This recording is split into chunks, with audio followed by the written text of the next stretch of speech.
Halo guys, ketemu kembali bersama saya Dramatis tentu di Fransiskus 67 Reborn. Yes.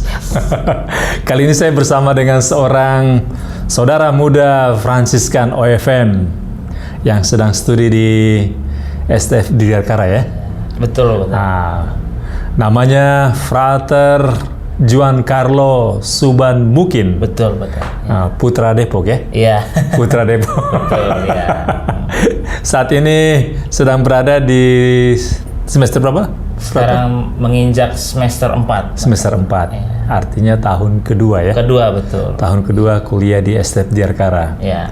Kami mau bincang-bincang terkait dengan Natal kemarin nih. Nah, ada satu pengalaman yang menarik dari para frater Fransiskan.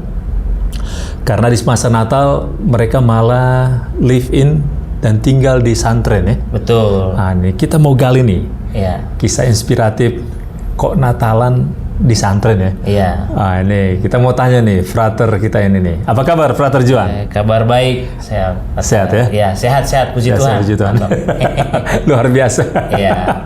Ngomong-ngomong nih frater, Iya, betul. Natalan kemarin para frater kita di santren ya. Betul. Itu mengapa sih Natalan di santren?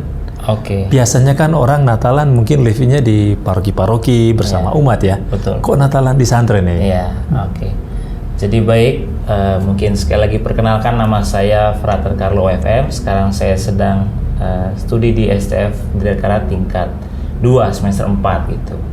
Kebetulan, Frater, pada kesempatan Natal yang lalu kami para frater tingkat 2 yang sedang belajar di Jakarta diutus untuk menjalani program yang namanya kerja liburan. Nah, jadi program ini dicanangkan oleh Dewan Pendidikan khususnya dari komunitas OFM, biar kami tempat tinggal juga bersama dengan komunitas Dunscotus Kampung Ambon untuk menjalani live-in kegiatan moderasi beragama di pesantren At-Thoriq Garut. At-Thoriq Garut. Ya, pesantren ekologi ya. Oh, pesantren ekologi namanya. Betul, nama lengkapnya pesantren ekologi At-Thoriq Garut. Oh, Thoriq ya. Nah, mengapa kami mengisi liburan kami di sana, khususnya libur Natal di sana itu karena ditugaskan atau diutus untuk menjalankan moderasi beragama seperti itu ya.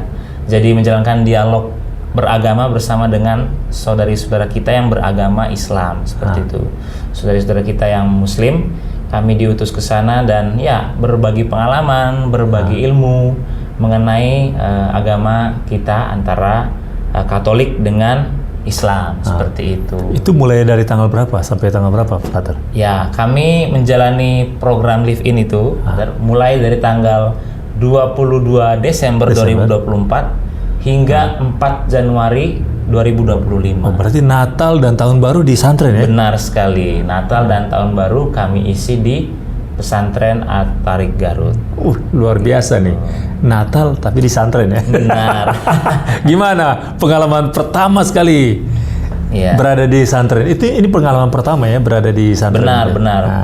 Jadi ini pengalaman yang bagi saya membekas ya, mengesankan, apalagi ya extraordinary ya begitu ya, di luar dari biasanya seperti itu. Karena biasanya kalau Natal itu kan diisi di kegiatan di biara. Kalau tahun lalu kami mengisinya di Panti Asuhan Santo Yusuf Sindangmaya. Namun kali ini kami mengisinya di pesantren ekologi At-Thoriq Garut.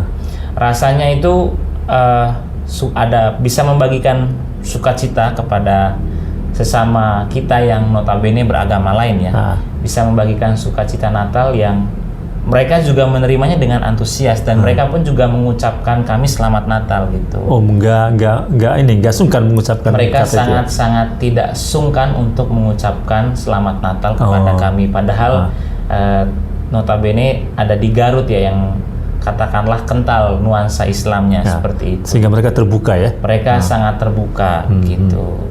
Jadi bagi saya inilah keragaman yang bisa dirayakan bersama-sama seperti itu. Jadi Natal itu di santren ekologi At-Thoriq ya? Iya, betul. Apa saja kegiatannya saat itu, Frater? Oke, kegiatan yang kami jalani di pesantren At-Thoriq Garut itu kebanyakan atau rutinnya itu adalah bersih-bersih rumah. Jadi di komplek pesantren Atorik Garut itu terdiri dari 2 bangunan utama, bangunan asrama dengan bangunan pemilik dari pesantren tersebut. Pesantren itu dipimpin oleh Umi Nisa warga Dipura. Nah, dan ada juga bangunan musola serta gazebo. Nah, seorang ibu berarti ya? Seorang ibu. Jadi itu beliau mengaku bahwa satu-satunya pesantren yang dipimpin oleh perempuan ya. Jadi karena pesantren ini kan biasa dipimpin oleh laki-laki kiai gitu. Kalau ini dipimpin oleh nyai atau Umi Nisa warga Dipura gitu. Lalu ada 4 bangunan tadi, tugas kami membersihkannya setiap hari, rumah, asrama, musola dengan gazebo. Lalu ada juga yang bertugas masak sekaligus cuci piring di hari itu. Gitu. Jadi kami masak sendiri gitu. Tentunya dibantu dengan teteh yang ada di sana, yang merupakan keponakan dari Umi gitu. Jumlah santrinya? Nah, jadi santri dari pesantren Atorik Garut itu terakhir ada sebelum COVID, Pak Tar. Nah, saat COVID dan pasca COVID, pesantren itu tidak lagi memiliki santri. Oh, tidak santri. Tidak memiliki santri tetap lagi. Akhirnya Umi kemudian merombak dan membuka kesempatan, membuka peluang bagi siapa saja, apapun agamanya, laki-laki atau perempuan, boleh mencicipi hidup sebagai santri di pesantren ekologi Atorik Garut. Sehingga baginya siapapun yang pernah tinggal, pernah live in, pernah berkegiatan bersama di Atorik, itu adalah santri mereka. Jadi gini-gini saya juga santri loh. Saya juga alumni santri loh. Saya santri. Umi mengatakan seperti itu ya. Betul. Jadi tidak ada santri yang tetap ya. Betul, tidak ada santri tetap dan tidak ada pembedaan sama sekali dari. Tapi ada juga yang datang yang Muslim juga. Ada banyak. Jadi memang pesantren ekologi ini sebagai wahana untuk belajar, selain untuk belajar kegiatan moderasi beragama, belajar untuk berkebun. Jadi kegiatan selanjutnya setelah bersih-bersih, cuci piring dan masak adalah berkebun.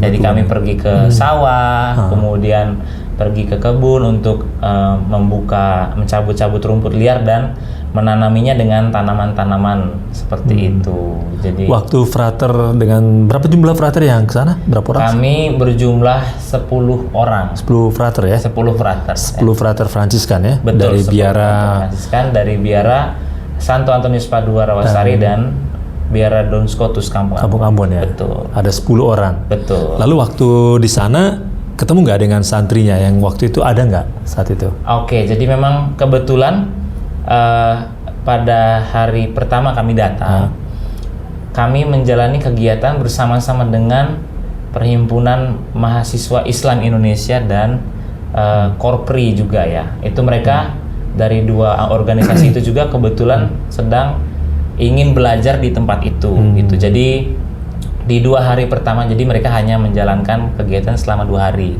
Sementara kami 2 minggu, mereka hanya 2 hari. Jadi kami hanya bertemu di 2 hari awal kami berada di pesantren seperti itu. Di situ kami sama-sama belajar ekofeminisme gitu. Bagaimana tentang gerakan feminis tapi di bagian atau di bidang ekologi gitu. Seperti yang itu. Memberi masukan atau materi siapa? Yang memberi materi atau memberi kelasnya Umi Nisa warga Dipura itu sendiri gitu. Ekofeminisme dalam perspektif Islam ya? Benar, dalam perspektif Islam seperti itu. Tapi tidak hanya lewat perspektif Islam, Umi Nisa juga memasukkan ajaran-ajaran dari Paus Fransiskus. Laudato Si. Betul, gitu lewat ensikliknya yang berjudul Laudato Si seperti itu. Jadi ada beberapa paragraf atau poin-poin yang juga Umi kutip di situ. Apakah dia menyampaikan itu karena yang datang ini para frater, ataukah juga kepada yang tadi ada yang kelompok dari Muslim ya yang datang itu juga disampaikan juga? Betul, itu ya? Beliau menyampaikannya kepada semuanya. Jadi beliau mau menunjukkan bahwa ada nilai-nilai positif untuk menghargai ciptaan dari sudut agama yang lain gitu, dari sudut pandang agama lain, tidak hanya dari sudut pandang agama Islam saja seperti itu. Beliau hendak menunjukkan itu dan ya mengajak mari kita bersama-sama menjaga kelestarian alam gitu dengan ya berdikari, pertama-tama berdikari. Jadi memang beliau banyak mengupayakan pangannya sendiri, beras, ubi-ubian itu. Oh, dari sendiri ya? Benar. Jadi karena memang kebetulan pesantren itu terletak dikelilingi sawah, persawahan, dan memang beliau memiliki 16 petak sawah yang juga dibantu ataupun disewakan, digarap oleh orang tetangga-tetangga di sekitarnya gitu. Sehingga nanti ketika panen bagi hasil, dan itu untuk menghidupi mereka di situ. Nggak perlu membeli keluar ya? Tidak perlu, atau bila pun membeli itu pun minim, sangat sedikit karena banyak yang sudah terpenuhi.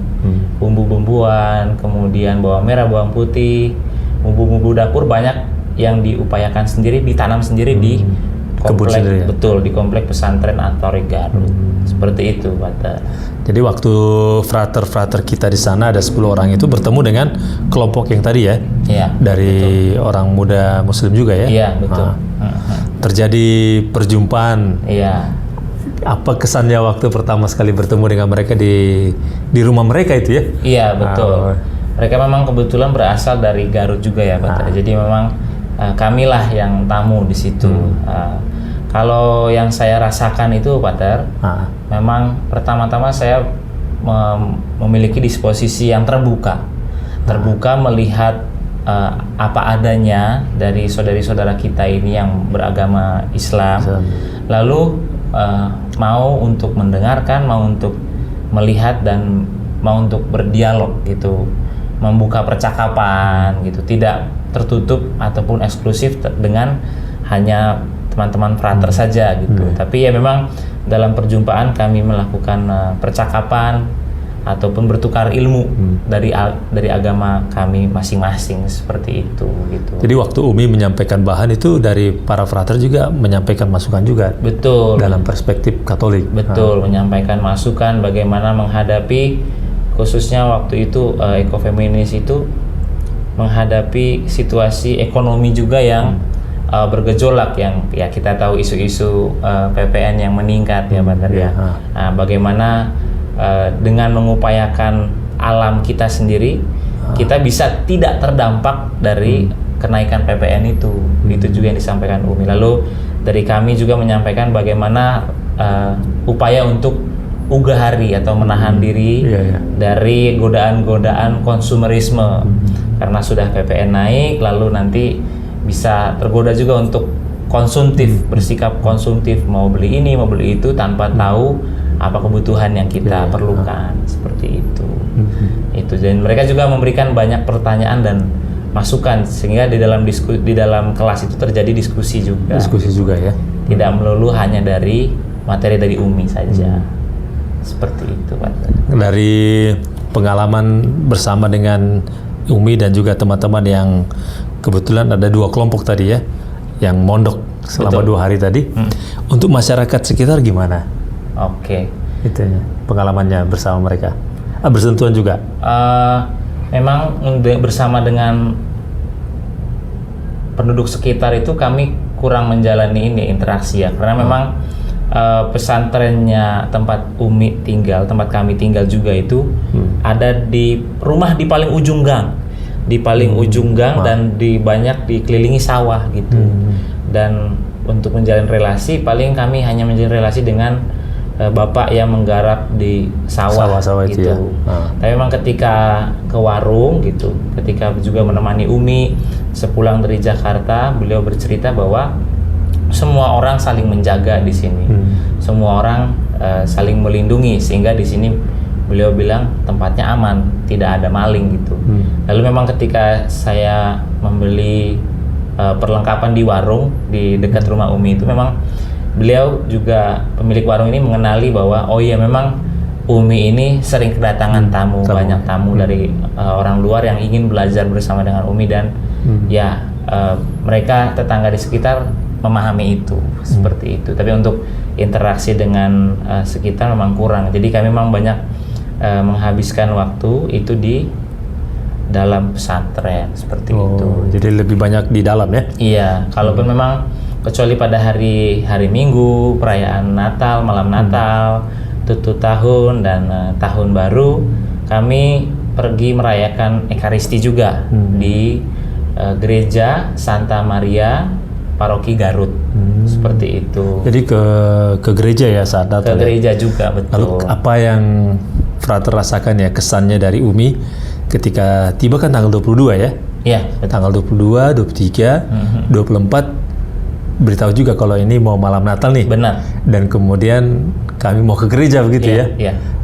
Lalu kemudian apakah sudah tahu gereja itu atau kan Umi yang tunjukkan gereja itu? Memang kami berusaha untuk mencari sendiri ya, lihat sendiri di Google Maps begitu ya, cari di Google Maps. Ternyata memang jaraknya juga tidak terlalu jauh, dari tempat kami tinggal, pesantren. Dan pada saat kami merayakan Natal, tentunya Umi sangat mengizinkan. Bahkan sesudah misa malam Natal berakhir, Umi datang ke gereja. Oh, ke gereja tempat itu? Umi datang ke gereja Santa Maria Garut. Para frater tadi tempat kami misa Natal malam Natal. Misa Natal, betul. Beliau mengucapkan selamat Natal kepada pastor paroki, kepada pastor rekan. Ke pastoran atau ke gereja? Ke pastoran juga. Pastoran ya. Ke pastoran, lalu mengucapkan selamat Natal kepada umat yang hadir di situ. Oh, umat yang hadir di gereja? Iya. Oh, jadi beliau naik ke mimbar? Oh, ketika ramah tamah sudah misa di sesudah misa lapangannya, ya? Di halaman gereja. Iya, betul, ya? di halaman gereja. Jadi beliau menyalam dan kemudian mengucapkan selamat Natal. Betul, betul. Dan kemudian sebenarnya Romo Paroki dan juga umat kita yang ada di sana juga mengenal Umi juga ya? Benar. Jadi memang banyak ataupun tokoh-tokoh dari Paroki Garut itu sudah mengenal Umi Nisa seperti itu. Karena memang sudah sebuah rutinitas tahunan baginya untuk mengunjungi Paroki Garut dan mengucapkan selamat Natal. Itu yang memang Umi Nisa lakukan. Gitu. Jadi sudah tradisi bagi dia ya? Betul, sudah dan tradisi. Kebetulan saat itu para frater Fransiskan ini ada di situ ya? Benar. Sehingga menyaksikan juga sebuah dialog kehidupan yang terjadi ya? Betul. Sesudah perayaan Natal, malam Natal di gereja, pulang ke pesantren nih? Betul, pulang ke pesantren lagi. Nah, saat itu bagaimana merayakan Natal sebagai para frater? Oke. Jadi memang kami merayakannya dengan sangat sederhana ya. Memang sudah merayakan Natal di gereja? Di paroki, di gereja ya sudah. Kemudian kami pulang dan memang tidak ada selebrasi yang begitu berarti juga ya. Memang karena umat sekitar juga sudah istirahat dan memang ya itu tadi karena nuansa yang kental di situ adalah agama Islam. Jadi kami juga perlu memahami, tidak bisa terlalu heboh merayakan Natal di tempat kami tinggal gitu. Jadi ya memang seusai merayakan misa Natal di gereja ya pulang lalu kemudian siap-siap untuk beristirahat. Memang biasanya kan kita di kota ataupun di biara itu kan biasanya pesta sampai larut malam, rekreasi, main kartu dan lain sebagainya. Tapi di tempat ini kami merayakannya dengan ugahari, dengan sederhana ya. Seperti itu. Jadi memang sudah dirayakan di paroki dengan makan bersama, jamuan bersama, lalu ya sudah ketika pulang ya kami istirahat seperti itu. Jadi Umi juga memperkenankan para saudara muda tadi merayakan Natal di gereja dan kemudian juga di santrennya ya? Iya, betul. Gimana kesan para saudara muda Fransiskan, terutama frater ya? Iya. Malam Natal nih kok di santren gitu? Memang Gak salah tempat tuh. Ya kami menjalankan ketaatan juga ya. Kalau disuruhnya di pesantren ya sudah pulang. Kami memang setelah perayaan Natal ya pulangnya ke pesantren. Nggak cari tempat-tempat lain yang merayakan Natal dengan heboh ya enggak gitu. Kami kemudian juga Natal paginya juga pergi misa. Lalu selesai misa juga memang tidak ada perayaan yang spesial di paroki juga. Setelah itu pulang, lalu pulang kami lanjut beraktivitas lagi seperti biasa di rumah. Seperti biasa ya? Iya, kami memasak, bersih-bersih dan berkebun. Seperti itu. Kalau para gembala itu kan dikatakan dalam Injil Lukas itu kan, marilah kita pergi sekarang ke Bethlehem. Iya, Lukas 2:15. Marilah sekarang kita pergi ke pesantren. Jadi Bethlehemnya yang frater renungkan dan temukan tuh pesantren itu ya? Iya, itu tempat kami tinggal, tempat kami ya menemukan sukacita yang sederhana itu. Memang ya kalau dikaitkan dengan peristiwa Natal kan sebenarnya peristiwa yang sederhana juga. Bahkan hening loh itu peristiwa 2000 tahun yang lalu. Tidak ada riuh gemuruh yang kalau mungkin dirayakan di kota dengan kembang api, dengan trompet atau dengan apapun itu yang meriah-meriah, tapi kan aslinya itu kan tenang, syahdu, sederhana. Ya itulah yang coba kami hayati selama Natal di pesantren. Dan dalam rajutan dialog tadi ya. Betul gitu. Memang ketika pulang sempat ada dialog juga di gazebo itu ya. Memangnya peristiwa Natal itu sebenarnya peristiwa apa sih gitu? Oh, ditanyakan. Ketika mereka bertanya. Yang bertanya siapa? Yang bertanya waktu itu adalah pemimpin anak dari pemimpin pesantren ini. Ditanyakan. Persisnya menantunya namanya Adam gitu. Ditanya peristiwa Natal itu peristiwa apa sih gitu. Emangnya ngapain sih kok bisa sampai Yesus tuh jadi manusia tuh, dia tuh gimana sih, ngapain sih gitu. Terus kemudian berdialog lah kami di situ menceritakan bahwa ya Yesus Kristus itu berinkarnasi menjadi seorang manusia untuk menebus dosa-dosa manusia seperti itu ya. Kemudian ya memang sikap utama yang dibangun dari kedua belah pihak, saudara-saudara kami yang Muslim juga kami yang Katolik itu mau mendengarkan gitu. Jadi tidak ada yang kemudian menentang gitu. Oh tapi kan gini, oh tapi enggak. Jadi dalam dialog perbincangan itu betul, saling mendengarkan, sama-sama mendengarkan. Kalau ada yang bertanya yang menjawab, mendengarkan ya. Kemudian memahami dan mengerti gitu bahwa oh iya ternyata ada nilai seperti ini, ada ajaran seperti ini yang diterapkan di agama saudara-saudara kita. Ada juga yang ajaran yang kami pegang, yang kita pegang juga seperti itu. Gitu. Ada ciri khas dari masing-masing agama seperti itu. Jadi bukan pertama-tama membantah dan kemudian meluruskan ya? Iya, tapi sama-sama. Memang kalau ada kesalahpahaman atau ketidakmengertian, lalu kemudian diluruskan. Oh iya, itu mah begini gitu. Sebenarnya baik dari kami yang bertanya, kalau misalkan di ajaran Islam begini. Lalu kemudian dari AA itu ataupun dari Umi ataupun dari putrinya pemimpin pesantren itu juga Teh Salwa juga kemudian meluruskan, oh ya ajaran ini begini seperti ini sebenarnya gitu. Seperti contoh konkret yang mungkin saya bisa bagikan ini Pak Dar. Ketika kami saya dan satu saudara saya itu mencuci piring, sunlight ataupun sabun cuci piring itu tumpah di tanah gitu. Di dalam benak kita tanah itu kan kotor ya. Tentunya sabun cuci piring yang tumpah itu sepintas kita pikir sudah tidak bisa dipakai karena sudah cemar begitu. Ya dengan tanah. Ya dengan tanah. Tapi kemudian Umi meluruskan gitu. Carlo ini tolong sponsnya itu dicolek ke tanah tempat sabun tadi gitu. Lalu dibasahi aja dengan air lalu gosok. Kemudian selalu saya basahi dengan sabun yang tumpah tadi.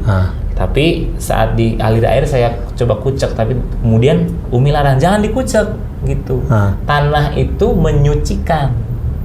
Jadi sebenarnya tidak ada sama sekali yang kotor ketika sabun itu menyentuh tanah, tumpah di tanah gitu. Itu menurut ajaran saudari-saudara kita yang beragama Islam gitu. Lalu kemudian ya oke, baik gitu. Memang saya kemudian colek lagi ke sabun yang tumpah itu lalu langsung gosok ke tidak perlu dicuci ya? Tidak perlu dicuci lagi karena memang tanah itu bagi saudara-saudara kita yang Muslim itu sifatnya juga menyucikan, membersihkan juga ya. Jadi itu suatu insight baru yang bagi saya, oh iya benar juga ya, karena memang dalam Kidung Saudara Matahari itu kan Ibu Bumi juga mengayomi gitu, memberikan tumbuh-tumbuhan, makanan dari bumi itu juga mengayomi dan oh ya relate ya, maksudnya nyambung ya.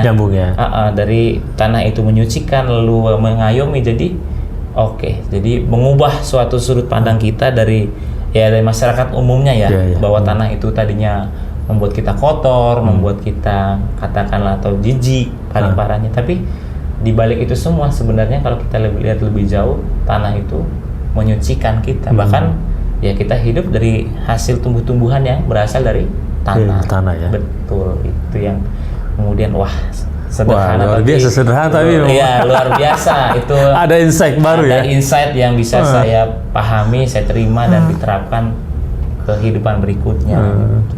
Begitu Pak. Luar biasa nih. Iya. Selain tadi itu ada dialog, lalu kemudian bekerja juga ya di kebun dan di sawah ya. Benar, gitu di kebun dan di sawah. Akhirnya memang setelah sekian lama tadi sudah di-spill Pater gitu ya, Putra Depok gitu. Depok kan sedikit sekali waktu, bahkan hampir tidak ada sawah di sana. Tidak ada, akhirnya saya menemukan sukacita tersendiri juga ketika berhasil turun lagi ke sawah, membersihkan tanaman-tanaman liar yang ada di rumput cabut rumput itu iya, cabut-cabut rumput. Lalu ada para saudara lainnya itu kemudian meluruskan lagi, katakanlah supaya padinya itu rapi, tidak lagi ada space untuk tanaman liar tadi itu gitu. Nah, kami sambil cabut-cabut rumput dari ujung ke ujung itu, wah rasanya menyenangkan bagi saya. Dan menikmati gitu. Kegiatan kerja di kebun itu ya. Betul, bisa lumpur-lumpuran lagi, bisa turun ke sawah karena sungguh itu tidak ditemukan di Jakarta ya. Nggak ada di Jakarta, nggak ada di Depok gitu. Nggak langsung menghindar begitu. Iya. Artinya Frater kan lahirnya di Depok ya. Artinya di kota ya. Lalu kemudian ini diajak untuk turun ke sawah lagi, nggak menghindar ya? Nggak menghindar. Justru itu yang saya incar gitu. Itu yang saya inginkan ketika melihat sawah di sana. Melihat sawah itu ya.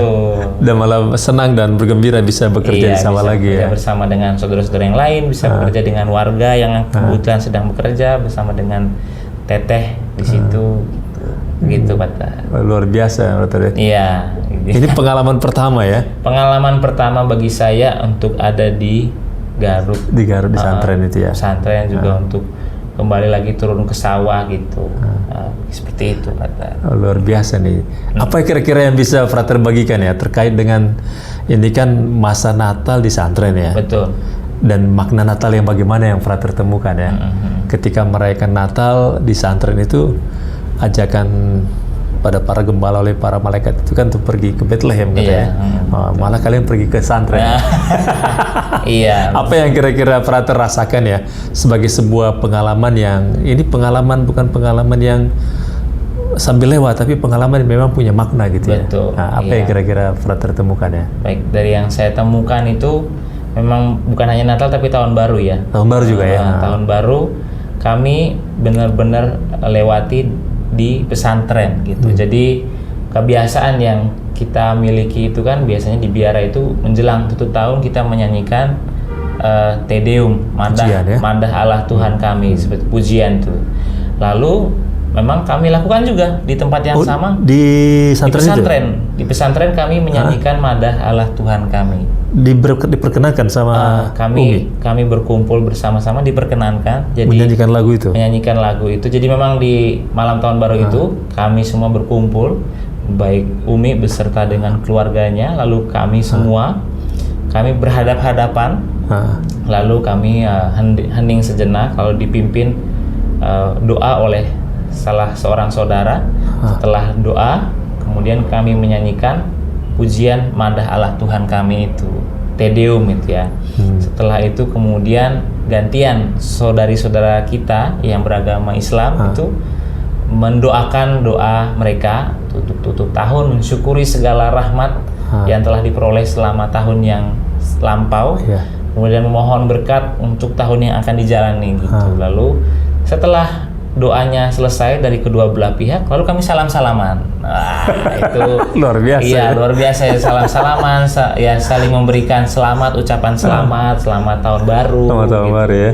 Semoga sukses. Ya udah, baru habis itu kami boleh setel musik gitu. Setel musik, goyang-goyang sedikit, joget-joget. Sama-sama itu, bukan hanya para Frater tapi Umi juga ikut goyang, joget juga gitu.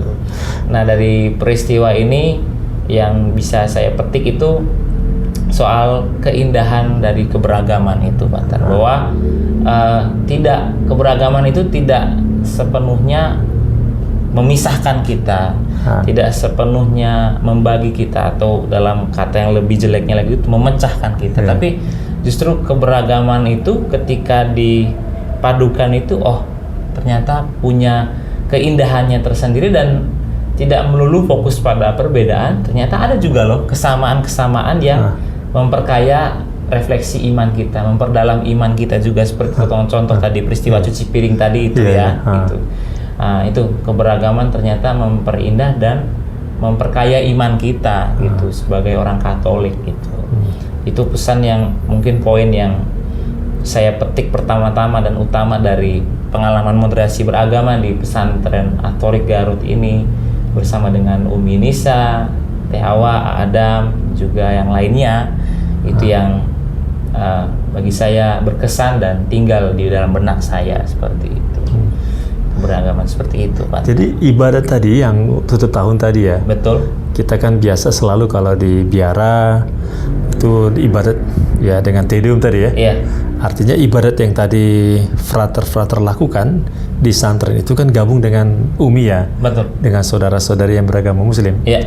Jadi masing-masing menyampaikan kekasannya ya. Benar, iya. Misalnya yang Katolik, frater Te Deum sebagai tanda kita memuji Tuhan, memasuki tahun yang baru. Betul. Kemudian bersyukur akan tahun yang lampau ya. Iya, betul. Kemudian yang saudara-saudari Muslim berdoa secara Muslim juga. Iya, betul. Mereka berdoa secara Muslim dipimpin oleh Adam waktu itu.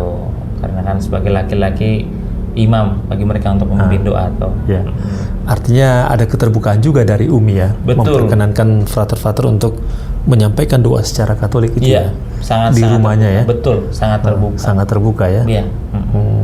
Jadi memang di setiap, bukan hanya di waktu tahun baru, tapi di setiap waktu makan, beliau selalu meminta memimpin doa secara Katolik dan secara Muslim. Oh, berdua. Iya, tidak pernah salah satu, selalu dua-duanya. Dua-duanya ya? Selalu dua-duanya, pimpin doa secara Katolik lalu secara Islam.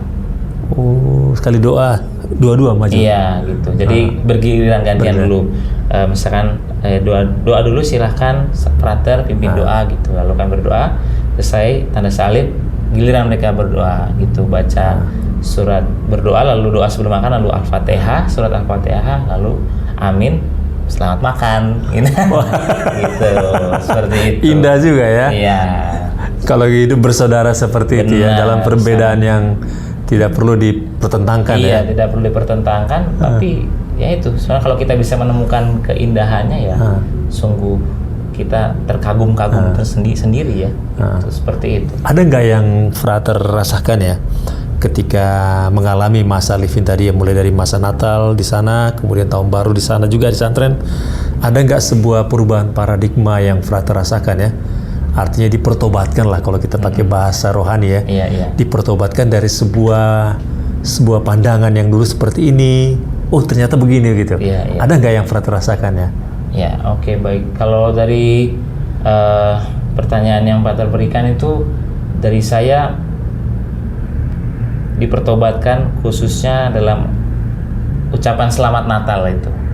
Karena wacana ataupun berita yang kerap kali merebak di sekitar kita itu kan melihat bahwa haram untuk mengucapkan selamat Natal gitu. Oh, ternyata mereka tidak segaris keras itu. Maksudnya ternyata ajaran dari agama Islam itu juga pertama-tama adalah cinta damai gitu. Jadi mereka sendiri juga mau mengucapkan selamat Natal. Maksudnya dalam arti mereka mau melawan ajaran-ajaran yang dalam artian tertentu itu memecah belah kita gitu. Itu yang pandangan saya yang ternyata, oh iya ternyata saudari-saudara saya, saudara-saudara di sekitar saya itu sangat baik. Mereka sangat baik, mereka sangat-sangat welcome gitu. Dan yang ternyata notabene di Garut yang katakanlah nuansanya kental, ada secercah ataupun yang ada juga umat Islam yang sangat-sangat welcome, terbuka, tidak tertutup pemikirannya itu terhadap orang-orang ataupun golongan yang di luarnya, apapun itu ya, bukan hanya Katolik ya, tapi ajaran-ajaran lain juga sangat terbuka. Lalu yang membuat saya dalam tanda arti bertobat ya, menolong seseorang atau menolong siapapun itu jangan hanya sesama agama Katolik gitu, tapi semua orang, semua suku, apapun agamanya, dari manapun dia berasal, harus kita bantu, harus kita tolong, dan ya itu terbuka kepada siapapun sih. Itu yang saya rasa untuk semakin bertobat adalah ya semakin terbuka, semakin membuka diri kepada siapapun, mau berbuat baik kepada siapapun tanpa pandang bulu istilahnya, tanpa lihat-lihat dulu gitu. Itu yang bagi saya sudah tertantik, sudah terpercik, sehingga nyalanya itu harus kemudian ditambahi lagi, dipertahankan seperti itu. Wah, luar biasa nih frater kita. Iya. Ini bekal yang Betul. yang cukup cukup kaya untuk dibawa dalam perjalanan panggilan ke depan, frater ya. Benar. Dalam panggilan sebagai seorang Fransiskan Betul. yang menghayati relasi terhadap siapapun yang adalah saudara ya. Betul. Tanpa Iya. membedakan siapapun itu. Iya, memang. Dan frater sudah mengalami itu dari saudara-saudari kita yang beragama Muslim. Iya. Muslim begitu terbukanya mereka. Iya. Meskipun ada beberapa kelompok yang mungkin dalam pandangan kita, tapi tidak semua kan Tidak begitu ya. semua seperti Nah, itu juga kita dipertobatkan dalam hal itu Iya, ya. benar. Bahwa memang ada perbedaan antara ya dan tidak juga, itu masing-masing juga ya. Iya. Tapi bahwa masih ada yang tetap membukakan hatinya, Betul. mengulurkan tangannya untuk mengucapkan selamat Natal dan kemudian bersaudara dalam hidup bersama ya. Iya, betul. Waduh, luar biasa, frater.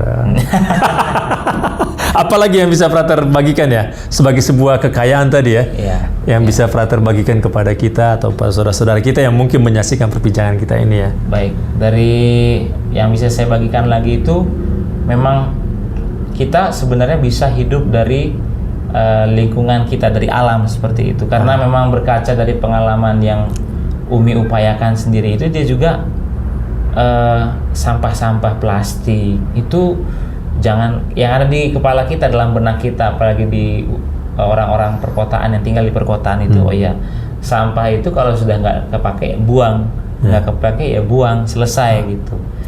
Tapi di sana tidak, di sana. Di sana itu Pampers bayi, kebetulan di sana Umi sudah punya cucu gitu yang berusia 10 bulan menggunakan popok. Nah, selesai popok itu digunakan, itu tidak dibuang. Tapi popok beserta dengan isinya itu menjadi media tanam. Oh, media tanam. Iya, ya? media tanam dan pupuk gitu bagi bawang, tumbuh-tumbuhan yang ditanam di atap rumahnya ya. Itu bagi saya. Lalu kemudian plastik-plastik, apapun itu, bungkus makanan, snack-snack, itu nggak langsung dibuang, tapi dikumpulkan lalu dipres menjadi eco-brick. Eco-brick, jadi ya batu-batu ya dari botol plastik yang di dalamnya itu diisi sampah-sampah plastik yang kemudian dipadatkan seperti itu. Nah, kemudian itu kan menjadi solid, kokoh. Nah, itu bisa menjadi satu batu bata. Batu-batu plastik, makanya namanya eco-brick gitu. Nah, itu nanti bisa dijadikan stand panggung, bisa jadikan, atau dalam skala besar bisa jadikan bangunan yang lebih solid lagi, lebih stabil lagi gitu. Tapi memang saya salut itu dari penggunaan yang tidak hanya sekali pakai, tapi dipikirkan lagi akan menjadi apa barang-barang ini kemudian ke depannya, seperti itu. Seperti ya kulit-kulit atau sisa makanan yang organik juga itu nggak langsung dibuang, tapi kemudian jadi apa? Jadi pupuk untuk kebun yang ada di tanaman yang ada di sekitar rumah di pesantren itu. Seperti itu. Jadi yaitu pola pikir kita yang selama ini hanya sekali pakai terus buang, di sana itu diubah juga. Itu tadi mungkin jadi poin pertobatan juga ya. Ini yang bisa saya bagikan juga seperti itu. Jadi pesantren itu sebenarnya tidak melulu hanya berdoa dan belajar agama ya. Iya. Tapi juga bagaimana agama dan doa itu dikonkretkan dalam aspek cinta lingkungan ya. Betul, iya. Luar biasa ya. Benar. Ya. Jadi memang tidak hanya melulu soal teori atau ajaran, tapi kemudian turun ke prakteknya, diejawantahkan seperti itu. Turun ke bawah dan kemudian mencintai lingkungan tadi ya. Tidak lagi melihat sesuatu sebagai sampah, tapi sebagai sesuatu yang bernilai dan bisa dimanfaatkan dengan baik ya. Betul, mencintai lingkungan dalam kebersamaan, dalam keberagaman tadi. Itu tadi. Waduh, terima kasih frater. Siap. Frater Juan Carlo, terima kasih frater. Dan menarik guys perbincangan kita ini dengan frater kita ini ya. Kalau ajakan Natal, mari kita pergi ke Bethlehem. Mungkin mari kita belajar dari santren. Dari santren ekologi Atorik Garut. Tempat di mana frater kita ini belajar kehidupan, berdialog, kemudian juga bagaimana belajar tentang mencintai lingkungan tadi ya. Betul. Jadi apa yang dikatakan bahwa Fransiskus, aspek kecintaan dia terhadap lingkungan semakin diteguhkan dan dikuatkan lagi ya. Lewat perjumpaan dengan Umi tadi ya. Iya, betul. betul. Aduh, terima kasih Frater Juan Carlo. Betul. Terima kasih guys dan Terima kasih, selamat. Dokter. Thank you guys. Ya, selamat melanjutkan aktivitas.